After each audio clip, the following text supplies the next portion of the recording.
मैं रिजवान असद और आप देख रहे हैं नशीम न्यूज़। इस वक्त मेरे साथ अब्दुल अजीम साहब हैं जो चेयरमैन कर्नाटका अक़लियतों कमीशन के हैं। पिछले 4 साल से चेयरमैन हैं और आज नशीम न्यूज़ आए हैं अजीम साहब से बात करने के लिए। अजीम साहब एक मोहताज नहीं है किसी भी इंट्रोडक्शन का। अजीम साहब एक शानदार और मारूफ और मशहूर वो पुलिस ऑफिसर रहे और जब ये पुलिस डिपार्टमेंट में थे तो इतने अच्छे काम किए हैं कि लोग आज भी अजीम साहब को one of the best police officers कहते हैं। इनको नेशनल अवार्ड भी मिला है, पुलिस मेडल भी मिली है और इन्होंने जितने भी वो टाइम पे केसेस सॉल्व किए हैं 99% कन्विक्शन है। उसके बाद रिटायरमेंट लेने के बाद इन्होंने सियासत में आई और उसके बाद जनता दल में देवेगौड़ा साहब के साथ पार्टी में जमे और इंतखाब भी लड़े। बिन्नीपेट से इन्होंने इलेक्शन लड़े। उसके बाद देवेगौड़ा साहब ने अजीम साहब की काबिलियत देखकर एमएलसी भी बनाया और कुछ सालों के बाद कुछ अनबन हो गई और अजीम साहब को पार्टी में घुटन महसूस हो रही थी और उन्होंने जनता दल छोड़कर बीजेपी में आई और बीजेपी में आने के बाद अजीम साहब एक माइनॉरिटी मोर्चा के सदर भी रह चुके हैं। उसके बाद येडियुरप्पा ने इनको कर्नाटका माइनॉरिटी कमीशन का चेयरमैन का अहदा दिया। उसके बाद से ये फर्स्ट चेयरमैन है जो कंटिन्यूस 4 साल है। इससे पहले जो भी चेयरमैन बने 1 साल 6 महीने 3 महीने या 2 साल थे। एक रिकॉर्ड है अजीम साहब का कि इन्होंने 4वां साल इन्होंने माइनॉरिटी कमीशन से और इन 4 सालों में इन्होंने क्या काम किए हैं और क्या करने वाले हैं इसकी गुफ्तगू करेंगे।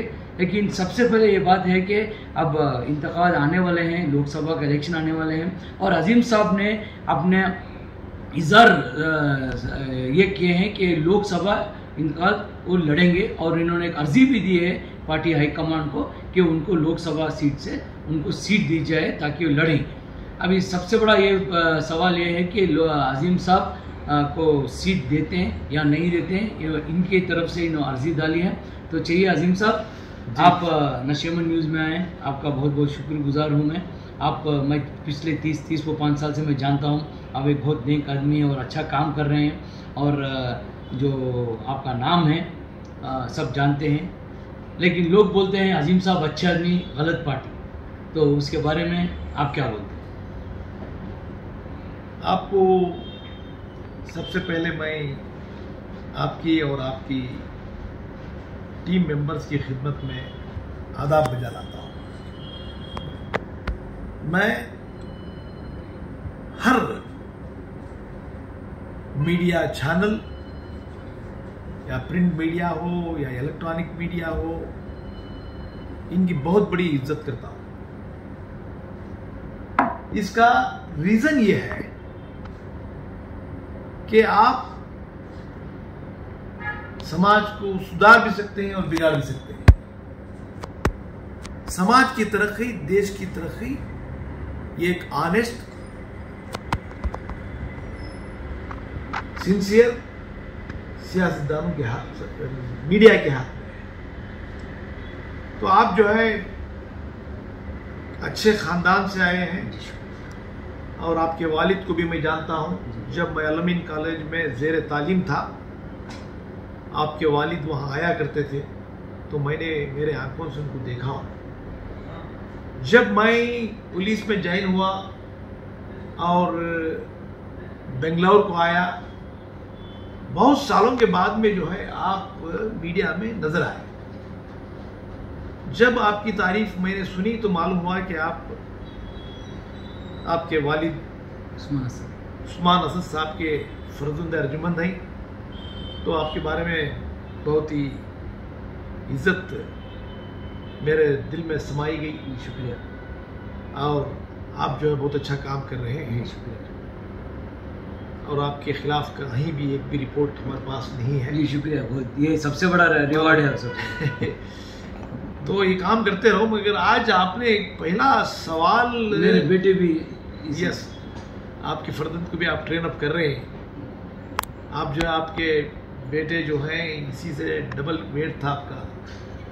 मुझे मालूम नहीं कौन आपको सलाह मशवरा दिया, आपने अपने वेट को कम कर लिया और आप जितने स्मार्ट जो वेट में नजर नहीं आ रहा जी। थोड़े लोगों को वेट अच्छा दिखता है जी जी, वेट में स्मार्ट दिखते हैं, खूबसूरत दिखते हैं जी।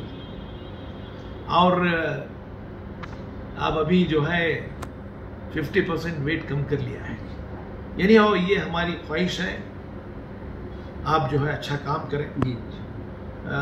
आपके मीडिया के थ्रू कौम में बेदारी पैदा करने की जिम्मेदारी आपके ऊपर है।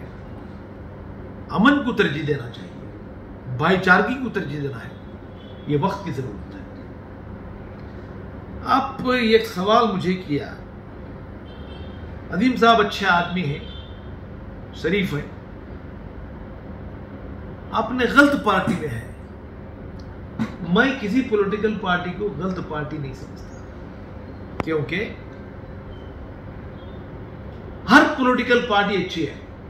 चंद लोगों से और उनके करतूतों से वो देखकर आपको पूरी पॉलिटिक्स ठीक नहीं और पॉलिटिकल पार्टीज ठीक नहीं, ये मैं नहीं मानता। आज मैं आपको वाज़ेह करना चाहता हूं, अल्लाह के रसूल सल्लल्लाहु अलैहि वसल्लम भी एक पॉलिटिशियन थे। पॉलिटिशियन का मतलब लोग गलत समझ गए, उसका इंटरप्रिटेशन तर्जुमा रांग करते हैं लोग। अगर कोई फ्रेम जो पॉलिटिक्स है, it is a sacred institution, it is a sacred institution. ये पॉलिटिक्स जो है, जो इदारा है, ये लोगों की रक्षा करने के लिए बनाई गई है, लोगों को जो है उनके लाइवलीहुड देने के लिए बनाई गई है, मुल्क की हिफाजत के लिए बनाई गई है, मुल्क को रूल्स पॉलिसीज देने के लिए बनाई गई है, लैंड ऑर्डर मेंटेन करने के लिए बनाई गई है। ये सारी जिम्मेदारियां जो है ये पॉलिटिकल पार्टी के ऊपर है। तो इसे कभी आप जो है पॉलिटिक्स ठीक नहीं बोल के भी नहीं बोल सकते, पॉलिटिशियन ठीक नहीं करके बोल सकते। तो आपका मतलब ये है कि पूरे पॉलिटिशियन सेम है और पूरे पॉलिटिशियन सेम है, उसमें जो किरदार निभा रहे हैं पॉलिटिक्स वो अलग। चंद लोग जो है हर जगह खराब। 5 भाइयों में बोलते हैं लोग, आपके बाप के सामने आकर बोलते हैं साहब आपके 3 लड़के अच्छे हैं साहब, मगर 2 लड़के जो है ठीक नहीं साहब, वो लास्ट का वाला लड़का है ना साहब, उसे मैं मानता नहीं साहब। ये ह्यूमन नेचर है सर। अब जो है तुम्हें ये छोटी मोटी बात के ऊपर मत बैठो, तुम समझो कि ये एक इदारा है, सेविंग इदारा है, यहाँ कानून बनता है, यहाँ हमारा रहना जरूरी है। तुम जो पॉलिटिक्स से दूर रह नहीं सकते। अगर तुम पॉलिटिक्स से दूर रहेंगे, तुम्हारे हक को तुम गंवा रहे हो। तब आप तो जो है ऐसे ही बीजेपी, मैं बीजेपी पार्टी को देखता हूँ, ये एक पॉलिटिकल इदारा है, यहाँ लोगों की भलाई हो सकती है। तो मैं कभी बुराई की तरफ नहीं देखा, छोटे मोटे गलतियां होते हैं। अगर मैं सियासत में ना आया तो मुझे पोजीशन नहीं मिलेगा, ये लेवल नहीं मिलेगा। आज की दुनिया ऐसी है, अगर तुम्हारे पास करोड़ रुपए भी रहो, 10 करोड़ रुपए, 100 करोड़ रुपए भी रहो, तुम्हारा कोई रिकॉग्निशन नहीं है। पावर होना जरूरी है, सरकारी ओहदा होना जरूरी है। अजीम जैसे हजारों लाखों इंटेलिजेंट लोग हैं, हजारों लाखों इंटेलिजेंट लोग हैं, मुझे सबक दे सकते हैं, मेरे उस्ताद बन सकते हैं, मगर जो पोजीशन है, इस पोजीशन से लोगों की साइकोलॉजी बदलती है। ऑफिसर पर कमांड कर सकते हैं, लोगों का हक दिला सकते हैं, इसलिए सियासत में होना जरूरी है। तो इसलिए मैंने सियासत में आया। जेडीएस को आपने छोड़कर बीजेपी में आने के बाद क्या फर्क दिखता है जेडीएस और बीजेपी में, और अभी आप जेडीएस और बीजेपी एक हो गई है, तो उसके बारे में क्या? देखिए साहब, मैं अभी तक जेडीएस से इस्तीफा देने के बाद में मैं ना देवेगौड़ा साहब को मिला, ना मैं कुमार स्वामी को मिला। मैं जहां जाता हूं वहां का हो जाता हूं। कांग्रेस क्यों भी नहीं, वो एक सवाल है। अब रही बात जो है, जेडीएस में था, जेडीएस में 3 इलेक्शन मैंने लड़ा। लोकसभा इलेक्शन लड़ा बैंगलोर नॉर्थ से, 2 असेंबली इलेक्शन, 2004 में जो है बिन्नीपेट से सोमन्ना के अगेंस्ट इलेक्शन लड़ा मैंने, फिर हेब्बल में हमारे जाफर शरीफ साहब के पोते के अगेंस्ट इलेक्शन लड़ा मैं हेब्बल से। मैं पूरे कवर किया हूं। मुझ जैसा 9 साल जब मैं हवा में उड़ रहा था, मेरी पॉपुलैरिटी इतनी बढ़ गई थी, मैं हवा में उड़ रहा था। Sherlock Holmes. यस, दुनिया के टाइटल्स मिले और इतनी बड़ी पॉपुलैरिटी के वक्त पर मैंने रिजाइन किया। रिजाइन इसलिए किया मैं, ये जो है मुसलमान को, दूसरे लोगों को जन्म में भरोसा रखते हैं वो, ये जन्म नहीं तो नेक्स्ट जन्म। मैं ही समझता हूँ ये आखिरी जन्म है, फिर पैदा होने का नहीं है। आखिरती यही मेरा यकीन है, यही मेरा ईमान है। तो जो कुछ करना है मैं इसी वक्त पर करना है, नंबर 1 इसी जन्म में करना है। दूसरा, उम्र होने के बाद में तुम्हें कुछ नहीं कर सकते, जवानी में करना है। इसलिए मैंने ये एक तीर मारी, ये उड़ान मैंने लगाई और मैं पॉलिटिक्स में आ गया। आने के बाद में मैंने जेडीएस को चुना, जेडीएस में गया।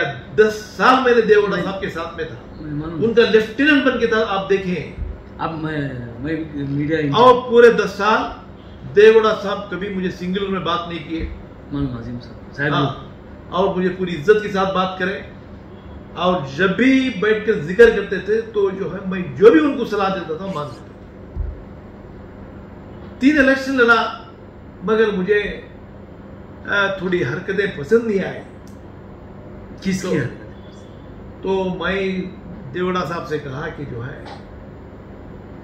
तुम आज नहीं तो कल बीजेपी को जाने वाले। मुझे शर्लॉक होम्स का खिताब मिला है, मैं एक अच्छा इन्वेस्टिगेशन ऑफिसर हूं, तुम्हारे साथ मैं क्यों जाऊं, डायरेक्ट तुम्हारे से पहले मैं जाऊंगा। ये कहकर जो है मैंने जेडीएस में, बीजेपी में ज्वाइन हो गया। कांग्रेस क्यों में? सर कांग्रेस में आपको बोलना है तो लीडरों की कमी नहीं है सर, कांग्रेस में लीडरों की कमी नहीं, बस ओवरलोड है। मैं अगर एंटर हुआ तो मुझे टॉप के ऊपर बैठ के सफर करना पड़ेगा। जो आदमी टॉप के ऊपर बैठ के सफर करता है ऊपर ही वो बस के ऊपर ही रहेगा, वो बस एक्सीडेंट हो सकती है। तो मुर्दार मौत में ही मरना नहीं चाहा, इसलिए मैंने कांग्रेस में नहीं गया। अच्छा, बीजेपी में आने के बाद और आपको एक अहदा मिलने के बाद आपने क्या क्या काम किए? मुस्लिम्स के जो भी समस्याएं हैं, जो भी ये है जो वक्फ बोर्ड की अनवर मलपड़ी की जो कमीशन रिपोर्ट है वक्फ बोर्ड देखो सर, मैंने या मुसलमानों की जो ये सेंसस बोलते हैं उसके बारे में लोग बोल रहे हैं अजीम साहब पिछले 3-4 सालों में क्या काम करे किसी को मालूम नहीं, रिपोर्ट में। देखिए सर, बोलता हूँ, चाहे हिजाब का मामला हो, थोड़ा सुनिए, अपने आप गए हो, आपको क्या करे, और अभी जो हलाल का ये आया, तो आप एक कमीशन के चेयरमैन हैं, आपको गवर्नमेंट से, सीएम से और दूसरे दीगर लोगों से आपको बहुत अच्छा ये रहता है, कनेक्शन रहता है। बीजेपी में आने के बाद में ऑर्गेनाइजेशन लेवल में मुझे वहाँ पे माइनॉरिटी मोर्चा का अध्यक्ष बना, 4 साल मैंने वहाँ रहा। उसके बाद में मैं वहाँ पर असेंबली की टिकट मांगी, पार्लियामेंट की टिकट मांगी, तो वहाँ पे दूसरे उम्मीदवार थे। येडियुरप्पा जी ने कहा कि जो है नेक्स्ट टाइम देखेंगे, बल्कि मुझे प्रॉमिस किए थे। उसके बाद में मुझे क्या करे, माइनॉरिटी कमीशन का चेयरमैन बना। ये माइनॉरिटी कमीशन का पोस्ट जो है कैबिनेट रैंक, ये कैबिनेट का दर्जा दिया गया है और सिविल कोर्ट की पावर दी है। मेरे में और दूसरे सियासतदानों में एक फर्क है, बहुत लोगों को मालूम नहीं। कहा आजिम साहब, कहाँ पेपर में अपीयर नहीं हो रही, टीवी में अपीयर नहीं हो रही। मैं दूसरों की तरह जो है ये ऑर्गेनाइजेशन जो है, कमीशन जो है, इंग्लिश में से बोलते हैं अपॉलिटिकल। अपॉलिटिकल के माने क्या है? अपॉलिटिकल के माने क्या है? No, it's not connected to any party. जो है not connected to any party, not connected to any party. You can not participate in any election campaign, you cannot take part in any organizational you can't support any political. Yes, they मुझे जो है public servant का दर्जा दिया गया। अब public servant कौन है? पब्लिक हाई कोर्ट का जज पब्लिक सर्वेंट है, और जो है डिप्टी कमिश्नर पब्लिक सर्वेंट है, पुलिस ऑफिसर सब पब्लिक सर्वेंट है। ऐसा मुझे पब्लिक सर्वेंट का दर्जा दिया गया है। पब्लिक सर्वेंट जो है, कोई आकर सियासत में मीडिया वाले पूछे सब इसके बारे में क्या बोलते हैं, व्हाट इज योर रिएक्शन, मैं बोल नहीं सकता। मुझे जो है पूरी एक कॉन्स्टिट्यूशन के हिसाब से बगैर कोई तरह की कंट्रोवर्सी क्रिएट करके ना इसके फेवर में बात कर सकता, ना उसके फेवर में बात कर सकता। और जो है मुझे जो है जिस तरह आप पॉलिटिशियन को जाके सवाल करते हैं, इस तरह जो है आप सवाल करें तो भी मैं जवाब नहीं दे सकता। मेरा काम क्या है, मैं जो है मेरा काम जो है, मैं सवेरे यहाँ पर आता हूँ। हमको माइनॉरिटी कमीशन का एक एक्ट है, कानून है। कानून क्या बोलता है, you must protect the rights of the minorities. 6 communities है हमारे पास माइनॉरिटीज में पूरे स्टेट में। एक मुसलमान, दूसरा क्रिश्चियन, तीसरा बुद्धिस्ट, जैन, सिख और पारसी कम्युनिटी। और ये माइनॉरिटी कमीशन का फर्ज बनता है कि it is the duty of the minorities commission to protect the fundamental rights of all the minorities. जहां तुम्हारा फंडामेंटल राइट जाया होता है तो वहां पर जो है आप सरकार को तुम्हारा सिफारिशनामा पेश करना है। समझो कि तुम्हारे पर मारधाड़ हुई, तुम्हारी जमीन छीनी गई, तुम्हारा घर छीना गया, जॉब में आपको तकलीफ है, आपको प्रमोशन मिलना था, प्रमोशन नहीं दिया गया, आपके रिटायरमेंट के बाद में पेंशन तुम्हारी सेटल नहीं हुई माइनॉरिटीज की। इस तरह के कंप्लेंट मुझे जो है हजारों के कंप्लेंट मेरे पास आते हैं। और आप भी कोर्ट बना के हैं फर्स्ट टाइम। सुबह को मैं आते ही ये मैंने काम किया है 11 बजे जैसे मैं ऑफिस में एंटर होता हूं, मेरा काम करने का तरीका अलग है। मेरे सेक्रेटरीज यहाँ की मेरे पास जो है कम से कम 20 ऑफिसर आए, सारों को बुलाता हूं। बुलाकर सबसे पहले इंटेलिजेंस रिपोर्ट स्टेट में क्या चल रहा है, माइनॉरिटी पर कहीं ज्यादती हुई है, किसी पेपर में आया है, तो ये इंटेलिजेंस में कलेक्ट करने के बाद में मैटर सीरियस है। देखो कल हावेरी में हनगल रूम में जाके हनगल में होटल रूम में गलाटा, आपको मालूम नहीं? आज मैं इमीडिएट ये न्यूज खबर सुनते ही मैंने एसपी से राब्ता किया, वहां के डीवाईएसपी से राब्ता किया, वहां के इंस्पेक्टर से राब्ता किया और जो है मुझे पूरा रिपोर्ट मंगाया और डायरेक्शन दिया कि ये केस में ऐसा होना है, ऐसा होना है, ऐसा होना है। मैं उनके कांटेक्ट में हूँ। हो सकता है कि मुझे कल जो है मैं विजिट भी कर सकता हूँ। माइनॉरिटीज को तकलीफ होती है, मैं जो है उनका काम करता हूँ, मैं विजिट करता हूँ। फॉर एग्जाम्पल परसों हुबली गया था, हुबली गया, एक घर के 4 लोगों का मर्डर हो गया। वो लड़की एयर होस्टेस थी, उसका कोई फ्रेंड जो है आगे पूरे घर वाले को उड़ा के चले गया। मैं वहां पर गया, जाकर जाने के बाद में पूरा मुआयना लिया, पुलिस ऑफिसर की स्पेशल मीटिंग बुलाई और इन्वेस्टिगेशन का रिव्यू किया। उनको जो इन्वेस्टिगेशन में डायरेक्शन देना तो डायरेक्शन दिया। सरकार को मेरा सिफारिशनामा पहुंच गया है। मैंने कहा कि एक लड़का बचा हुआ है, वो लड़के को आप पुलिस सब इंस्पेक्टर की नौकरी दो, एक अच्छा पुलिस ऑफिसर बन सकता है। इस तरह का काम कर रहा हूं मैं। आप ये भी पूछे कि जो है हिजाब के मामले में आप क्या करें, आपको मालूम नहीं? मैं इंटरव्यू दिया था, मालूम है मेरे को, मैं फिर भी पूछ रहा हूं। हिजाब का मामला जैसा आया, उड़पी से शुरू हुआ, उड़पी कॉलेज से शुरू हुआ, व्हाट्सएप पे कॉलेज। हाँ, और वहां के जो एमएलए हैं हमारे योगेश्वर भट्ट,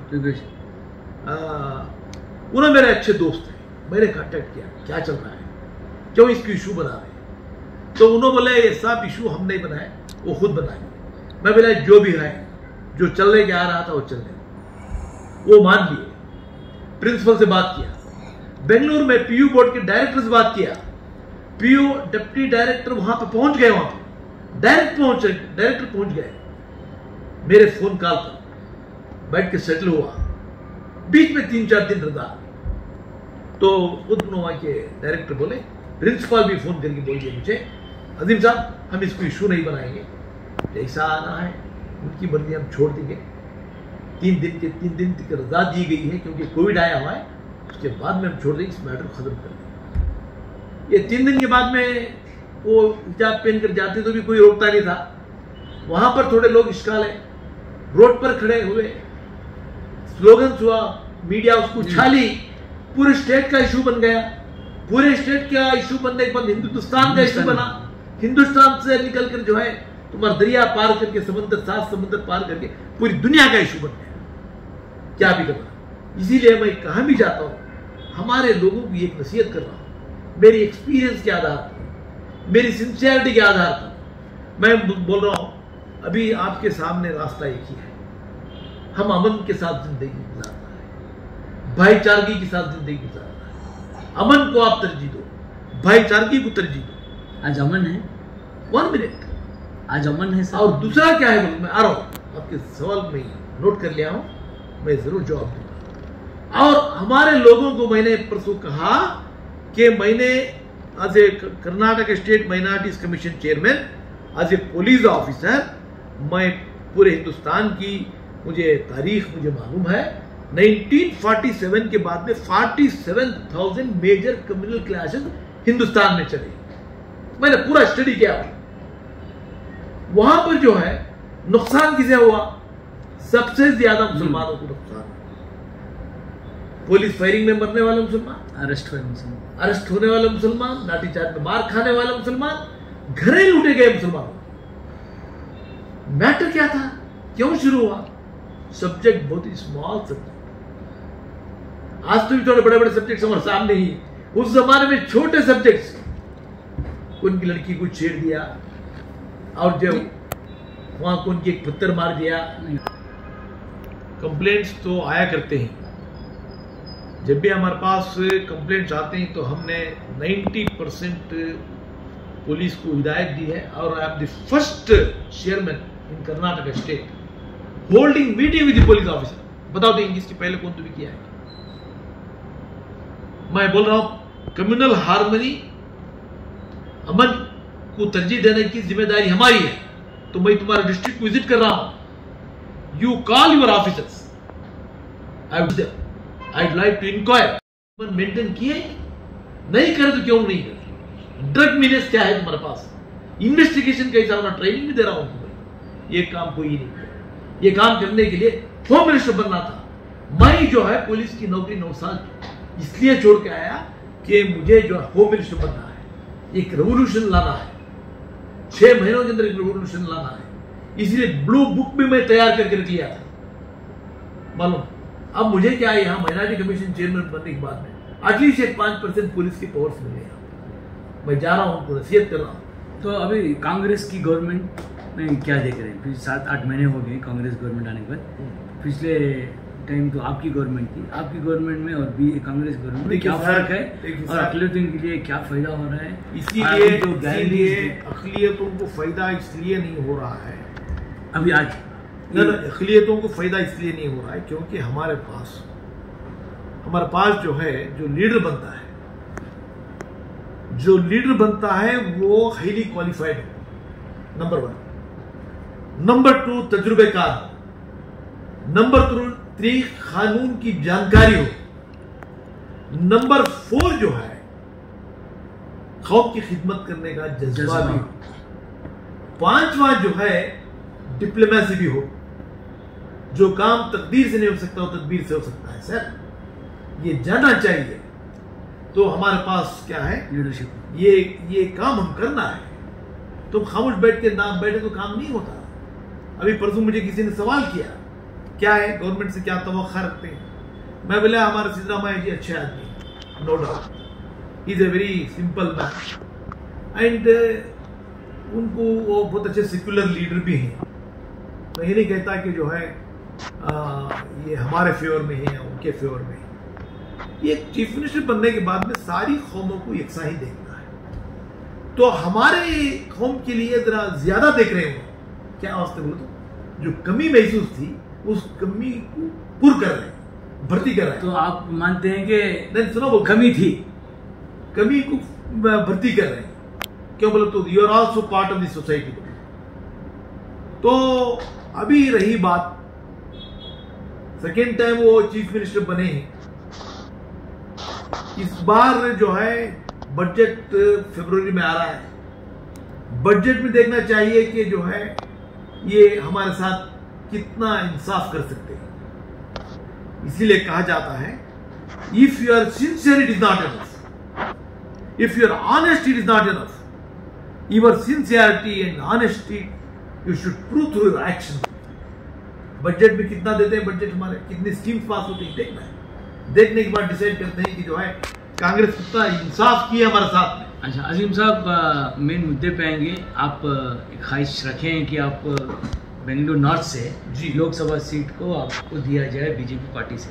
क्या बीजेपी पार्टी मुसलमान को सीट देती है? अब तक का तो कहीं भी मुख्तार अब्बास नकवी नहीं है, शहनाज हुसैन नहीं है, कहीं भी नहीं है। क्या आपको उम्मीद है आपको देंगे? क्योंकि आपको एमएलसी बनाने का जो प्रोग्राम था और जो आपको ये था वो भी नहीं हुआ, तो आप क्या समझते हैं, कोई एक साजिश चल रही है या मुसलमान को देते हैं या नहीं देते? देखिए सर, मैं आपसे एक डायरेक्ट सवाल है, इतना कहना चाहता हूँ, जमाने दराज से, आज से नहीं, कम से कम ये 50 सालों से हिंदुस्तान के मुसलमानों में और बीजेपी में ये इसको क्या कहते हैं मालूम नहीं मुझे, ये एक बहुत ही बड़ी दूरी बनाए रखी, डिस्टेंस। इसकी वजह क्या है बोले तो, मुसलमानों के जहन में जो है बीजेपी हमारे खिलाफ है। बीजेपी क्या समझती है, मुसलमान बीजेपी पार्टी को एक्सेप्ट नहीं करते, मानते नहीं, हमारे नजदीक नहीं आते, हम वोट नहीं देते।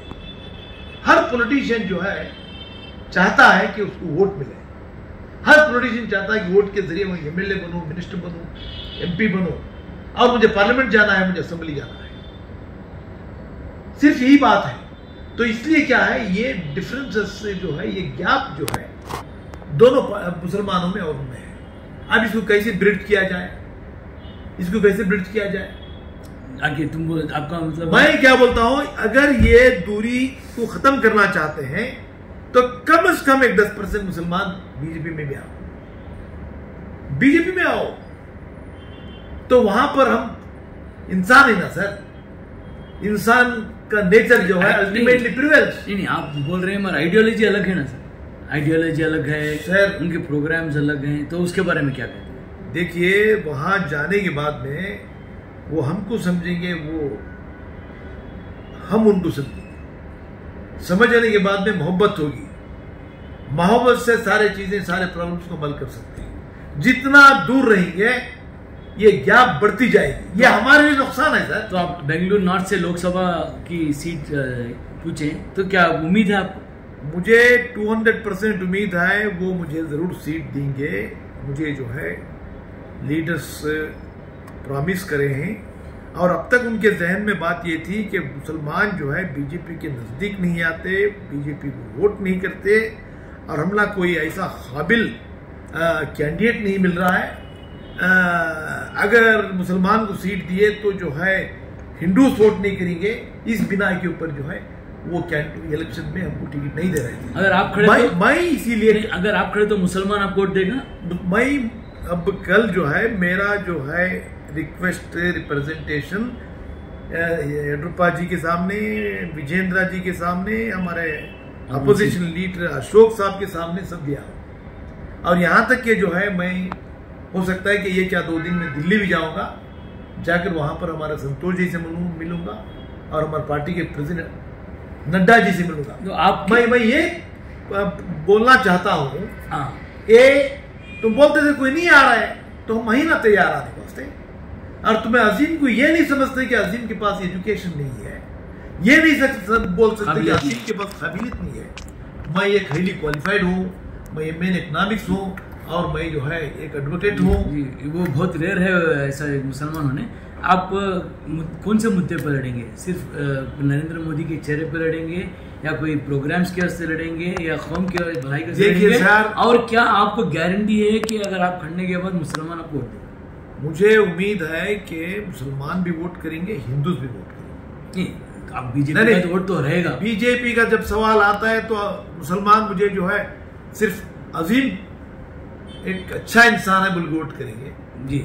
और हिंदूज को पूरी खबर है, आपको मालूम नहीं, मेरे एपिसोड्स आप देखे नहीं, पुराने एपिसोड 20 साल पहले अब जो रिलीज हो रहे हैं 2-3 महीनों से, पूरे कवर कर रहा हूँ। आपका व्हाइट पेट्रोल का, आपका पीना का मर्डर केस का मैं पूरा कवर करके। करेक्ट सर, 30 लाख लोग देखे ना सर। वो देखना लगे, वो वोट देना लगे। देखने के बाद में मोहब्बत पैदा होती है, काबिलियत मालूम होने के बाद में वोट करता है ना सर। वैसा देखे तो जितने भी फॉलोअर्स हैं, अगर मिलियन 2 मिलियन है तो इलेक्शन खड़े तो वोट नहीं मिलता। लेकिन आपको मुसलमान वोट चाहिए, ये और एक सवाल जी, आप मुसलमान वोट से चाहिए या सिर्फ कॉन्फिडेंट है कि बीजेपी का जो वोट है वोट नो, मुझे मुसलमान का वोट भी चाहिए, मुझे हिंदू का भी वोट चाहिए। मैं लोगों को ये पॉलिटिक्स के नाम पर डिवाइड करना नहीं चाहता। मैं कई बार कहा हूं, मैं कन्नड़ में बहुत अच्छा बोलता हूं, ನಾನು ಜನರನ್ನು ಜಾತಿ ಆಧಾರದ ಮೇಲೆ, ಧರ್ಮದ ಆಧಾರದ ಮೇಲೆ, ಭಾಷೆಯ ಆಧಾರದ ಮೇಲೆ, ಬಣ್ಣದ ಆಧಾರದ ಮೇಲೆ ವಿಂಗಡಿಸಕ್ಕೆ ಹೋಗಲ್ಲ. ನಾವೆಲ್ಲ ಮಾನವರು, ಭಗವಂತ ಒಬ್ಬನೇ ಒಬ್ಬ, ವಿವಿಧ ರೂಪದಲ್ಲಿ ವಿವಿಧ ಹೆಸರಲ್ಲಿ ಜನ ಪೂಜಿಸ್ತಾರೆ. ಭಗವಂತ ಒಬ್ಬನೇ ಒಬ್ಬ, ಇದು ಓನ್ಲಿ ಕ್ರಿएटर, ಇಬ್ರು ದೇವರು ಆಗಕ್ಕೆ ಸಾಧ್ಯವಿಲ್ಲ. ये मेरी फिलॉसफी है, ये मेरा ईमान है, ये मेरा। सर आखिरी क्वेश्चन, अगर आपको सीट नहीं दी गई लोकसभा में तो क्या करें? सर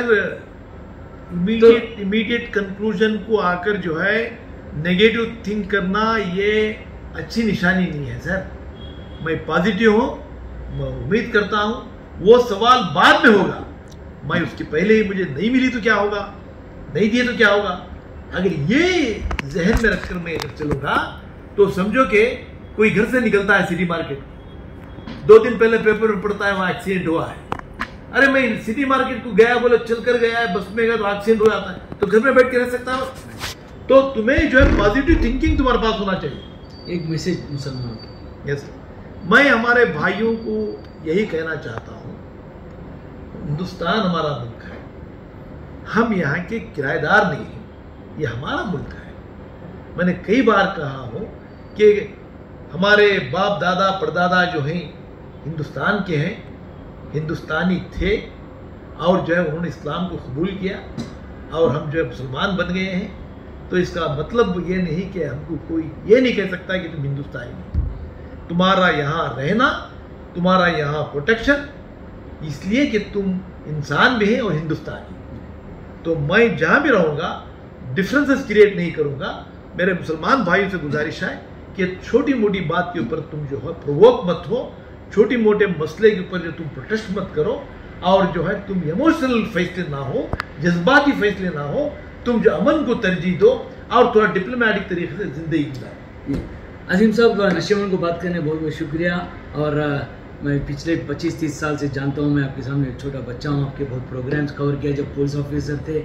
आप वही जज्बात जो एक क्रिमिनल को पकड़ने के लिए जो इन्वेस्टिगेट करते थे वही जज्बात है, और आप अच्छे पढ़े लिखे और बहुत अच्छा। मैं उम्मीद है कि आपको जो भी ख्वाहिशात हैं, जो लोकसभा की सीट बीजेपी देने की आप उम्मीद रखे हैं, वो एक अगर मिल गई तो कौम को कुछ फ़ायदा होगा। अब ये देखना है कि बीजेपी अजीम साहब को सीट देती या नहीं। मैं रिजवान असद, नशेमन न्यूज़।